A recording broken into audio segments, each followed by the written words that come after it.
लखन सुबह सुबह कुल्हाड़ी लेकर जंगल की ओर जाने लगा। लखन रोज लकड़ियां तोड़कर लाता और गांव में जाकर बेचता। जो भी थोड़े पैसे मिलते उससे जैसे तैसे अपना पेट भरता। उस दिन जब लखन लकड़ियां काटने गया, उसने देखा कि बहुत सारी पेड़ पहले से ही काटी हुई थी। अरे ये क्या हुआ? लगता है आज शमू मुझसे पहले आकर लकड़ियां तोड़कर चला गया। वैसे भी शमू को मुझसे ज्यादा लकड़ियों की जरूरत होती है, इसीलिए आया होगा। चलो अब जंगल के और अंदर जाना होगा। लखन और अंदर चला गया। उसने देखा कि बीच जंगल में बहुत से पेड़ थे। उन पेड़ों को देखकर, अरे वाह, यहाँ पर तो बहुत सारे पेड़ हैं। अगले 2 महीने तक रोज लकड़ियां काटूं तो भी कम नहीं पड़ेगी। लखन ने कुल्हाड़ी उठाई। तभी उसने देखा कि ऊपर एक बंदरिया अपने छोटे बच्चे के साथ उस पेड़ पर बैठकर फल खा रही थी। और वह बंदरिया इतने प्यार से अपने बच्चे को पकड़कर बैठी थी। यह देखकर लखन रुक गया। यह क्या करने जा रहा था मैं? अगर मैंने यह पेड़ काट दिया तो इस बंदरिया और उसके बच्चे का घर टूट जाएगा। नहीं, मुझे ऐसा नहीं करना चाहिए। शायद इस पेड़ पर बहुत सारे फल हैं, इसलिए बंदरिया शायद यहीं रहती होगी। चलो मैं कोई ऐसा पेड़ काटता हूँ जिस पर कोई जानवर या पक्षी का घर ना हो। लखन और आगे चला गया और उसने अपनी जरूरत के मुताबिक अपनी लकड़ियां काटी और उन्हें बेचने चला गया। ऐसे ही दिन गुजरते गए। लखन रोज उस बंदरिया और उसके बच्चे को देखता और कभी कभी लखन बंदरिया के लिए घर से रोटी भी ले आता। एक दिन जब लखन लकड़ी काटने गया, तब उसने देखा कि शामू उसी पेड़ पर कुल्हाड़ी चला रहा था जिस पेड़ पर बंदरिया रहती थी। शामू को उस पेड़ को काटते देखकर, अरे शमू, ये क्या कर रहे हो? ये क्या सवाल है? ऊपर वाले ने तुझे आंखों की जगह बटन लगाकर भेजा है क्या? दिखाई नहीं देता? लकड़ियां काट रहा हूँ। वो तो मैं देख रहा हूँ शमू, लेकिन इस पेड़ की लकड़ी ही क्यों काट रहे हो? किसी और पेड़ की लकड़ी काटो। पेड़ पर देखो, एक बंदरिया का घर है, उसके साथ उसका छोटा बच्चा भी है। तो क्या हुआ? बंदरिया किसी और पेड़ पे चली जाएगी। इतने सारे पेड़ जो हैं। लेकिन शमू, लेकिन वेकिन कुछ नहीं। चल निकल जा यहाँ से। आया बड़ा मुझे सिखाने वाला। और सुन, इस पेड़ को तो सिर्फ मैं ही काटूंगा, ये ध्यान रखना तुझे चाहिए। और कहीं और जगह चला जा, वरना ये कुल्हाड़ी देख रहा है ना, मुझे जरा भी देर नहीं लगेगी इस कुल्हाड़ी को तुझ पर चलाने में। शामू पेड़ काटने लगा। लखन बेचारा चाहकर भी कुछ नहीं कर पाया और आगे चला गया। दोपहर के समय जब लखन जंगल से लौट रहा था, तब लखन ने देखा कि शामू ने वह पूरा पेड़ काट डाला था। लखन को बहुत बुरा लग रहा था। तभी उसकी नजर उस पेड़ की बड़ी लकड़ी के नीचे गई, तो उसने देखा कि वह बंदरिया लकड़ी के नीचे मरी पड़ी थी। उसे देखकर लखन की आंखों में आंसू आने लगे। लखन को लग रहा था कि शायद उसके बच्चे की भी मौत हो गई होगी। लखन उस बंदरिया के पास गया। तभी उसने देखा कि बंदरिया ने मरते हुए भी अपने बच्चे को अपनी गोद में सुरक्षित रखा था। ये ऊपर वाले, इस बंदरिया ने मरते हुए भी अपने बच्चे को गोद में सुरक्षित रखा है। माँ आखिर माँ ही होती है। लेकिन इस बच्चे का क्या होगा? शमू भी कितना दुष्ट है। मैंने बताया था उसे इस पेड़ पर इस बंदरिया का घर है, लेकिन उसने मेरी बात नहीं सुनी। फिर लखन ने वहीं गड्ढा खोदकर उस मारी हुई बंदरिया को उस गड्ढे में डाल दिया। फिर उसके बच्चे को गोद में उठाकर अपने साथ उसे घर ले आया। उस दिन से लखन अपने भाई की तरह उस छोटे बंदर को साथ रखने लगा। एक दिन लखन लकड़ी काटने जा रहा था, तब क्यों लखन, सुना है तूने किसी बंदर को पाल रखा है? अरे खुद का पेट तो तुझसे भरता नहीं, अब उस बंदर को क्या खिलाएगा? वो वही बंदर है शमू, जिसकी माँ के तुम हत्यारे हो। मैंने तुम्हें कहा था कि उस पेड़ पर उस बंदरिया का घर है, फिर भी तुमने वो पेड़ काट दिया। वो बंदरिया पेड़ से गिरकर मर गई, इसलिए मुझे इंसानियत के नाते उस बंदर को अपने साथ ले जाना पड़ा। अगर मैं उसे नहीं ले जाता तो उस जंगल में ऐसे ही उसकी मौत हो जाती। वाह, तू बड़ा दयालु है ना। सारी दुनिया की इंसानियत और अच्छाई सिर्फ तुझ में ही भरी हुई है ना। शमू, मेरी तुमसे विनती है कि आगे से तुम कोई भी पेड़ काटते समय थोड़ा ध्यान दो कि जैसे किसी जानवर या पक्षी का घर न टूटे। अरे लखन, मैंने पहले भी एक बार तुझसे कहा था कि तू मुझे मत सिखा। जब तू कुल्हाड़ी हाथ में लेना सिखा था ना, उससे कई साल पहले मैं लकड़ियां काट रहा हूँ। तू कौन होता है मुझे सिखाने वाला? रुक, तुझे अभी मजा चखाता हूँ। ऐसा कहकर शमू ने लखन को पीटना शुरू कर दिया। पीटने के बाद शमू ने लखन को धमकाते हुए कहा, अगर तू फिर से इस गांव में लकड़ी काटने आया तो तुझे अपनी जान से हाथ धोना पड़ेगा। बेचारा लखन मारा पीटा घर चला गया और बंदर से बात करने लगा।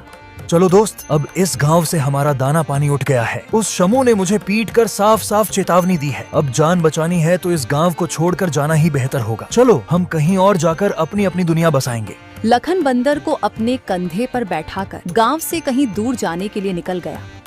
दिन बीत रहे थे और लखन दर दर भटकते हुए काम की तलाश कर रहा था। न तो उसे काम मिल रहा था और न ही रहने का ठिकाना। जैसे तैसे वह अपने लिए और बंदर के लिए एक वक्त का खाना पा रहा था। एक दिन वह ऐसे ही थककर एक पेड़ के नीचे बैठा हुआ था। बंदर उसकी गोद में सोया हुआ था। तभी वहाँ एक योगी बाबा आए। प्रणाम योगी बाबा।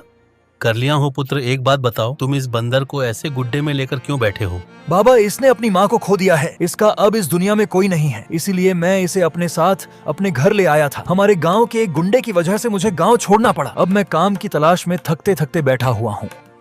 पुत्र, तुम्हारा दिल साफ है और तुमसे किसी का दुहक नहीं देखा जाता। तुमने एक अनाथ बंदर की जिम्मेदारी लेकर उसे एक परिवार दिया है। अगर तुम चाहो तो मेरे साथ मेरे आश्रम में रह सकते हो। मेरे आश्रम में मेरे कुछ शिष्य रहते हैं और कई बार अन्य लोग भी आते हैं। उनके भोजन और रहने की व्यवस्था की जिम्मेदारी अगर तुम उठाओ तो मुझे बहुत आनंद होगा। ये तो मेरी खुशकिस्मती है बाबा। मुझे आपके साथ रहने में बहुत खुशी होगी, लेकिन मेरा बंदर भी मेरे साथ आएगा। मैं इसे कहीं नहीं छोड़ सकता। हाँ पुत्र, तुम इसके साथ आ सकते हो। लखन बाबा के साथ उनके आश्रम चला गया। लखन अब योगी बाबा के आश्रम में सफाई सुथाई, भोजन व्यवस्था और उनकी सामग्री लाता, बाबा जी के शिष्यों की मदद करता और ऐसे सारे काम करने लगा। लखन का बंदर हमेशा उसके साथ रहता था। योगी बाबा लखन का काम और उसकी मेहनत देखकर खुश थे। बाबा हमेशा अपने शिष्यों और साथियों से लखन की तारीफ करते रहते थे। बाबा जी का एक शिष्य था बिरजू, जो लखन की तारीफ से बहुत जलता था। उसे लगता था कि लखन तो एक साधारण लड़का है, फिर भी बाबा जी उसकी बड़ी तारीफ करते हैं। जबकि मैं इतनी पढ़ाई करता हूँ, दिन रात मेहनत करता हूँ, फिर भी बाबा जी को मेरी कोई अहमियत नहीं है। एक दिन, बिरजू भाई, ये लीजिए, आपके लिए ताजे फल ले आया हूँ। लखन, आजकल तुम ज्यादा आराम करने लगे हो। तुम्हें ताजा खाना न पकाने पड़े इसलिए ताजे फल ले आते हो। ऐसी बात नहीं है भैया, वो बाबूजी ने आज सबको फल बांटने को कहा है, इसलिए मैं फल लेकर आया था। लखन बात कर ही रहा था, तब उसका दोस्त बंदर आया और उसने बिरजू के सारे फल खा लिए। अरे अरे, ये क्या? अरे संभालो तुम अपने इस बंदर को। पूरे आश्रम को सर पर उठाकर रखा है। ये बंदर मेरे फल खा गया। लखन, अभी के अभी भगाओ इस बंदर को इस आश्रम से, नहीं तो मैं योगी बाबा से इसकी शिकायत करूंगा। बिरजू भाई, मैं आपसे माफी मांगता हूँ और आपके लिए मैं और ताजे फल लेकर आता हूँ, लेकिन मेरे इस भाई को मैं अपने से अलग नहीं कर सकता। बिरजू को लखन पर बहुत गुस्सा आया। उसने योगी बाबा से लखन की शिकायत की, लेकिन बाबा जी ने पक्ष लेकर बिरजू को ही सुनाया और वह ध्यान मग्न हो गए। आज तो हद हो गई। इसकी वजह से गुरुजी ने मुझे डांटा। इसका कुछ करना ही पड़ेगा, लेकिन इस तरह से मेरा नाम भी ना आए और इसकी छुट्टी हो जाए। कुछ दिन बाद योगी बाबा को उस गांव के राजा ने अपने राजमहल में आने का आमंत्रण दिया। योगी बाबा अपने शिष्यों के साथ लखन को लेकर राजमहल चले गए। राजा ने बड़ी खातिरदारी से उनका स्वागत किया। 2 दिन राजमहल में रहने के बाद सब आश्रम लौट गए। फिर 2 दिन बाद राजा अपने कुछ साथियों के साथ आश्रम आए। क्षमा करें बाबूजी, यहाँ आकर आपको कष्ट दे रहा हूँ, लेकिन बात ही ऐसी है कि मुझे स्वयं यहाँ आना पड़ा। कोई बात नहीं, आपके आने का कारण बताइए। समझ नहीं आ रहा, कैसे कहूँ बाबूजी, 2 दिनों से हमारी महारानी का 9 लाख का हार कहीं गुम हो गया है। समझ नहीं आ रहा कि कहाँ गायब हो गया। साफ साफ बताइए कि आप क्या कहना चाह रहे हैं। क्या हमारे जाने के बाद से वह हार गुम हुआ है? सच कहूँ तो हाँ। मतलब हम में से किसी ने वह हार चुराया है, ऐसा कहना है आपका? नहीं बाबूजी, मैं आप पर शक करने का बाप नहीं कर सकता, लेकिन महारानी की वजह से मुझे यहाँ पर आना पड़ा। महाराज, आपके यहाँ आने की वजह से मुझे कोई आपत्ति नहीं हुई, लेकिन मैं अपने सारे शिष्यों को अच्छे से जानता हूँ। मेरे शिष्यों में से कोई भी चोरी जैसा काम नहीं कर सकता। फिर भी अगर आपको तसल्ली न हो तो आप सबकी तलाशी ले सकते हैं। राजा के साथ आए हुए साथियों ने सबकी तलाशी ली। लखन की झोली में 9 लाख छुपाए हुए मिले और वे लखन को पकड़कर ले गए। छोड़ो मुझे, मैंने कुछ नहीं किया है। बाबूजी, मैं सच कह रहा हूँ, मैंने चोरी नहीं की। लखन, तुमने चोरी की है। मैं सोच भी नहीं सकता था कि तुम इतनी गिरी हुई हरकत कर सकते हो। नहीं नहीं बिरजू भैया, मैं सच कह रहा हूँ, मैंने कुछ नहीं किया। मैंने उस हार को देखा ही नहीं था। बाबूजी, यह लड़का रंगे हाथों पकड़ गया है। अब मैं कुछ नहीं कर सकता। मुझे इसे सजा दिलाने के लिए अपने महल लेकर जाना ही होगा। बाबूजी, मुझे बचा लीजिए, मैंने सच में कुछ नहीं किया। आप मुझे जानते हैं, मैं चोरी के मामले में सोचा भी नहीं सकता। बुरे से बुरे वक्त में भी मैंने चोरी नहीं की, तो अब क्या करूँगा, मेरे विश्वास कीजिए। राजा के साथी लखन को साथ ले जाने लगे। तभी उनके पीछे से एक आवाज आई, रुकिए, मेरे भाई ने चोरी नहीं की है। सबने पीछे मुड़कर देखा तो लखन का बंदर पीछे खड़ा होकर बोल रहा था, महाराज, मेरे भाई ने चोरी नहीं की है। यह हार किसी ने जानबूझकर उसके झूले में डाला है। यह क्या, एक बोलने वाला बंदर? हाँ, मैं बोलने वाला बंदर हूँ। मेरे बचपन से लेकर भाई मुझसे बात करते आए हैं। ये रोज मुझसे ढेर सारी बातें करते हैं। उन्हें बोलते हुए और उनकी बातें सुनकर ही मैंने बोलना सीखा है। मैं दावे के साथ कह सकता हूँ मेरे भाई ने चोरी नहीं की है। अच्छा, तो तुम दावे के साथ कह रहे हो तो तुम्हें यह भी पता होगा कि यह हार जानबूझकर इसकी झोली में किसने डाला? हाँ, मुझे पता है। इस बिरजू ने मेरे भाई के झूले में ये हार डाल दिया था। नहीं नहीं बाबूजी, ये झूठ बोल रहा है। मैंने सच में चोरी नहीं की है। तुम्हारी लड़खड़ाती हुई जुबान ने सब सच कह दिया है। बिरजू, मैं कभी सोच ही नहीं सकता था कि तुम ऐसा करोगे। सब सच सच बताओ, तुमने चोरी क्यों की और उसका इल्जाम बेचारे लखन पर डालकर क्या करना चाहते थे तुम? बिरजू ने अपनी जलन के बारे में सब सच सच बाबा जी को बता दिया। महारानी के हार की चुराई के जुर्म में बिरजू को पकड़ लिया गया। फिर लखन, तुम्हारा यह बंदर सच में बड़े काम का है। यह हमारे राज्य की बड़ी मदद कर सकता है। मैं चाहता हूं कि तुम इसके साथ गुपचुप बन जाओ और हमारे शत्रुओं की गतिविधियों पर नजर रखो। इस बंदर पर किसी को शक नहीं होगा और तुम आसानी से सब पर नजर रख पाओगे। इस काम के बदले में तुम्हें बहुत धन दिया जाएगा। राजा जी की बात लखन को सही लगी। उसने हामी भरी। लखन अपने राज्य का पहला ऐसा गुपचुप साथी बन गया जिसका साथी एक बंदर था। ये कहानी है शबपुराम गांव की। वहां एक पंडित रहते थे जिनका नाम था पंडित हरिदास। हरिदास जी थोड़े मूर्ख थे, परंतु उनकी पत्नी पार्वती बहुत चतुर थी। उसी गांव में एक लालची सेठ भी रहता था, सेठ लालचंद, जो धोखाधड़ी के कारण गांव के लोगों को अक्सर ठगता रहता था। ये लो घास और पैसे। ये घास गाय को डाल देना और पैसे काका को दे देना। मैं कल कुछ राशन उधार लाई थी ना, ये उससे के पैसे हैं। मैंने जो कहा वो समझ गए ना? ये घास गाय को डाल देना और ये पैसे काका को देना। हाँ हाँ, मैं सब समझ गया। अब मैं चलता हूँ। इतना कहकर पंडित हरिदास घर से निकल जाता है। पंडित हरिदास एक नंबर का बुलाकर और मूर्ख व्यक्ति था। अब पार्वती ने क्या कहा था? हाँ, उसने कहा था ये पैसे गाय को देना है और ये घास काका को देना है। पंडित हरिदास पैसों को गाहे के चारे वाली टोकरी में डाल देता है और घास को अपने साथ लेकर काका की दुकान की ओर निकल पड़ता है। काका जी, ये लीजिए आपकी घास। अरे मेरी कौन सी घास है? मैंने कब तुमसे घास मंगवाई? अरे आपने ही तो मंगवाई थी। मेरी पत्नी ने कहा काका जी को घास देनी है। अरे तुम्हारी पत्नी ने घास नहीं, पैसे देने को कहा होगा। कल वह मुझसे कुछ सामान उधार ले गई थी, उसी के पैसे देने को कहा होगा पार्वती जी ने। लाओ, मुझे मेरे पैसे दो। नहीं नहीं काका जी, मुझे ठीक से याद है, आपको घास ही देनी है। ये लीजिए अपनी घास और दे दीजिए मुझे इसके पैसे। मैं इस घास के पैसे दूं? तुम पागल तो नहीं हो गए? बल्कि मैं इस घास का क्या करूंगा? काका जी, ये तो आपको पता होगा ना, घास तो आपने मंगवाई है, मैं कैसे जान सकता हूँ? अरे क्यों सुबह सुबह मेरा दिमाग खराब कर रहे हो? मैंने कोई घास नहीं मंगवाई है। ये अपनी घास लेकर जाओ यहाँ से। नहीं काका जी, ये घास आपने ही मंगवाई है और आपको ही लेनी होगी। अरे काका जी, हमें भी सामान दो, कब से खड़ा हूँ। हाँ भैया, देता हूँ। देखो पंडित, ये मेरी घास नहीं है, तुम इसे यहाँ से ले जाओ। नहीं काका जी, ये आपकी ही घास है। मैं इतनी दूर से आपके लिए घास लेकर आया हूँ और मेरी पत्नी ने कहा था कि आपको ये घास देनी ही है, और ये आप घास रखिए और मुझे इसके पैसे दीजिए। अरे भाई, सुबह सुबह किसका मुंह देखकर उठा था जो इस मूर्ख से पाला पड़ा है? इससे तो मेरी सारी दुकानदारी खराब हो जाएगी। सारे ग्राहक लाइन में लगे हुए हैं। ठीक है, ये लो पंडित जी, तुम्हारे इस घास के पैसे, और अपना घास भी यहाँ से ले जाओ, मुझे नहीं चाहिए। नहीं काका जी, मैं बहुत स्वाभिमानी व्यक्ति हूँ, मैं मुफ्त की कोई चीज नहीं लेता। ये घास आप अपने पास रखिए, मैं बस ये पैसे ले जा रहा हूँ।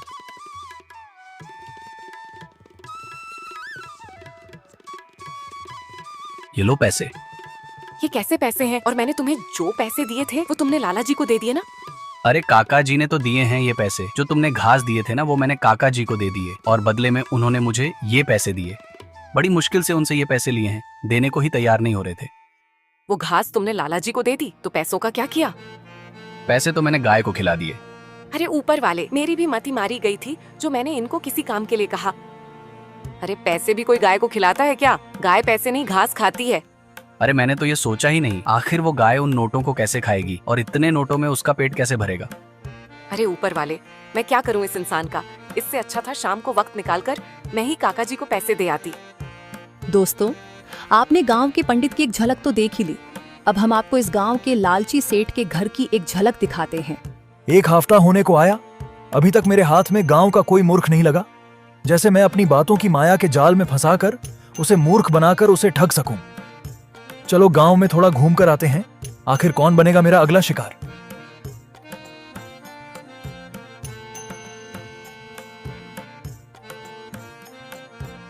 अरे शमू भाई, आप यहाँ?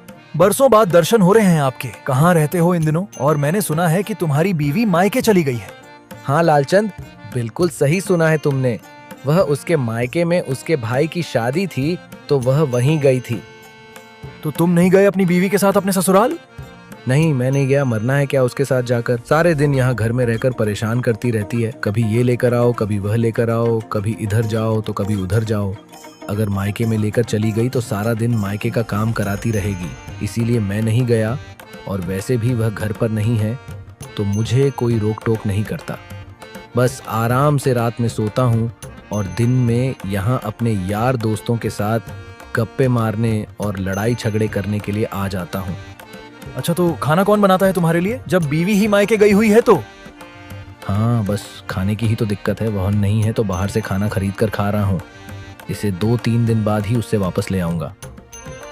मेरे पास तुम्हारे लिए एक बहुत अच्छा प्रस्ताव है। जब तक तुम्हारी बीवी मायके से ना आ जाए, तुम मेरे घर आकर खाना खा सकते हो। मेरी बीवी बहुत ही स्वादिष्ट खाना पकाती है। मैं तुम्हें तीनों टाइम बहुत अच्छा खाना खिलाऊंगा। जैसे सुबह के खाने में मटर पनीर की सब्जी, उसके साथ रायता और गर्मा गर्म पूरियां खिलाऊंगा। दोपहर के समय मूंग दाल का हलवा और रात में बिरयानी के साथ ठंडी ठंडी लासी। कहो, कैसा लगा मेरा प्रस्ताव? यह लालचंद बहुत ही चालाक इंसान है। अभी इतनी अच्छी अच्छी बातें बता रहा है। अगर इसके घर 2 दिन भी खाना खा लिया तो मेरे घर में जितना पूरे महीने में राशन पर पैसे लगते हैं, वो सारे पैसे मुझे सिर्फ 2 दिन के खाने में देने पड़ेंगे। ना बाबा, ना, इसके घर खाने से अच्छा है मैं यहाँ बाहर खा लूं। नहीं लालचंद, अभी कुछ पिछले दिनों से मेरा पेट बहुत खराब चल रहा है, तो तुम्हारे घर का इतना स्वादिष्ट खाना हजम नहीं कर पाऊंगा। हकीम साहब ने मुझे सिर्फ खिचड़ी खाने की सलाह दी है। वो तो मैं यहीं खा लेता हूँ। यहीं पास में जो काका का ढाबा है, मैं तो वहीं पर खिचड़ी खाता हूँ। 20 रुपए में बहुत अच्छा खासा पेट भर जाता है और पेट भी खराब नहीं होता इतना हल्का खाना खाने से। लगता है ये शमू तो चालाक इंसान है। ये ऐसे मेरे जाल में नहीं आएगा। चलो, किसी और को ही अपना अगला शिकार बनाता हूँ। जब सेठ लालचंद गांव का पूरा चक्कर लगाने निकलते हैं तो वह देखते हैं कि एक पेड़ के नीचे कुछ व्यक्ति बातें कर रहे होते हैं। उनमें एक व्यक्ति होता है पंडित हरिदास। अरे, मैं इस मूर्ख पंडित हरिदास को कैसे भूल गया? आखिर गांव का सबसे बड़ा मूर्ख तो यही है। मेरी नजरों से कैसे बच गया? ऐसा सोचकर सेठ लालचंद वहां से चला जाता है।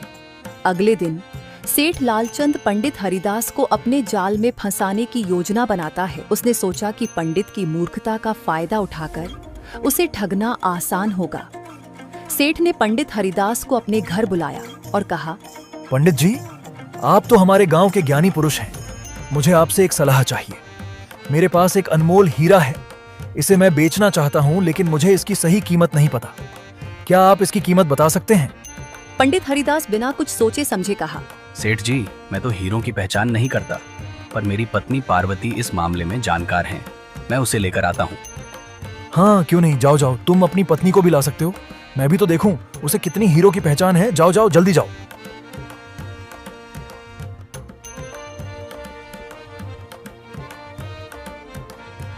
पंडित की पत्नी भी क्या कर लेगी? वह भी तो एक साधारण औरत ही है। मैं अपनी चालाकी वाली बातें करके उसे भी बेवकूफ बना दूंगा। फिर मैं ये हीरा बेचकर एक मोटी रकम कमा लूंगा और पंडित को तो समझ ही नहीं आएगा कि उसके साथ क्या हुआ।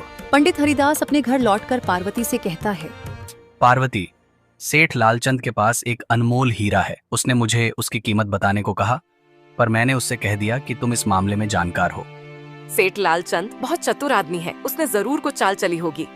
तुम उसे हमारे घर बुलाओ और हीरे को यहाँ देखने को कहो। पंडित हरिदास वापस सेठ लालचंद के घर जाता है और उससे कहता है, सेठ जी, मेरी पत्नी कहती है कि वह हीरे को हमारे घर पे देखना चाहती हैं। आप हीरा लेकर हमारे घर आइए। सेठ लालचंद ने सोचा अब तो पंडित हरिदास पूरी तरह फंस चुके हैं।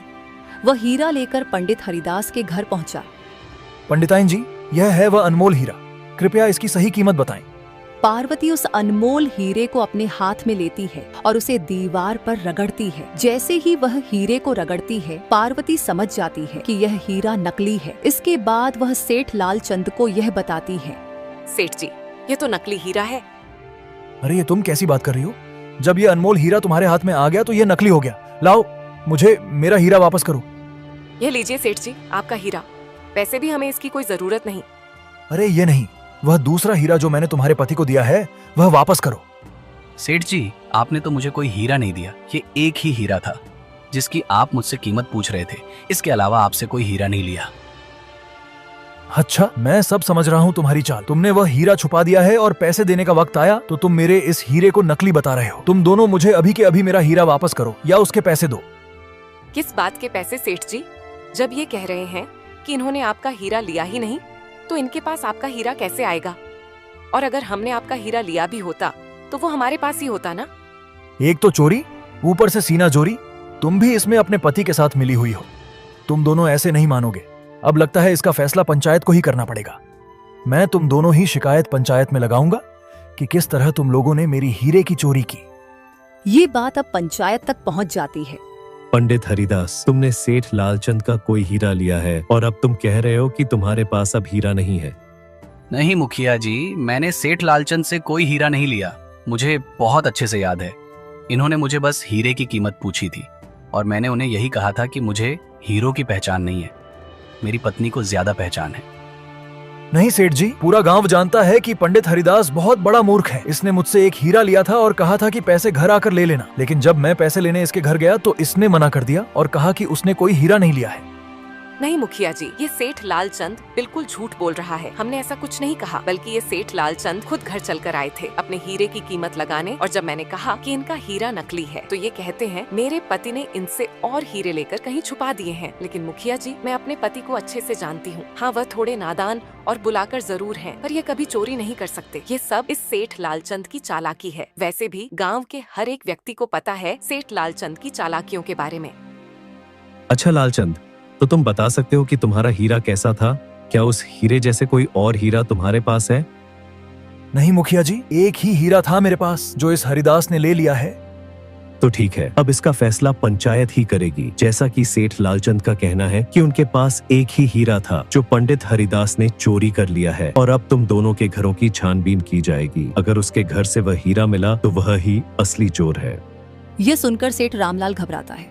अरे यह तो उल्टा पड़ गया। पार्वती तो बहुत ही चतुर और समझदार निकली। हीरा तो मेरे पास ही है और मैंने उसे घर पर रखा है। अगर मेरे घर की छानबीन हुई तो वह हीरा जरूर सबके सामने आ जाएगा और सबको मेरा सच पता चल जाएगा। काश मैं उस हीरे को कहीं बाहर छुपा दिया होता। अब मैं क्या करूं? अगर सच सबके सामने आ गया तो मेरी इज्जत मिट्टी में मिल जाएगी और लोग मेरा मजाक उड़ाएंगे और कोई मेरा विश्वास ही नहीं करेगा।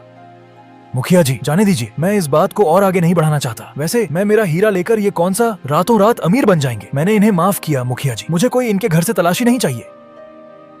नहीं मुखिया जी, अब तो आप तलाशी ले ही लीजिए। हम एक इज्जतदार लोग हैं, भले ही कम कमाते हैं और हम एक ईमानदारी की रोटी खाते हैं। वैसे भी ये चोरी का इल्जाम लेकर हम चैन से सो ही नहीं पाएंगे। अब तो आप इसकी छानबीन कर ही लीजिए। दोनों के घर की छानबीन होती है। आखिरकार वही होता है जो सच है। सेठ लालचंद के घर से वह हीरा मिल जाता है और उस हीरे की पहचान की जाती है तो पता चलता है कि ये हीरा नकली है।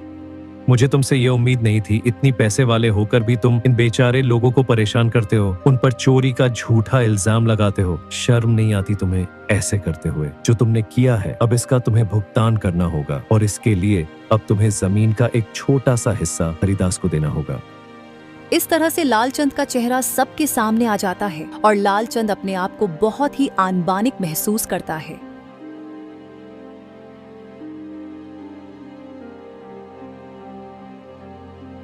हरिदास जी, हमें हमेशा सतर्क रहना चाहिए। सेठ लालचंद जैसा झूठा इंसान कभी किसी को ठगने से बाज नहीं आता। हमें अपनी चालाकी से ही ऐसे लोगों से बचना होगा।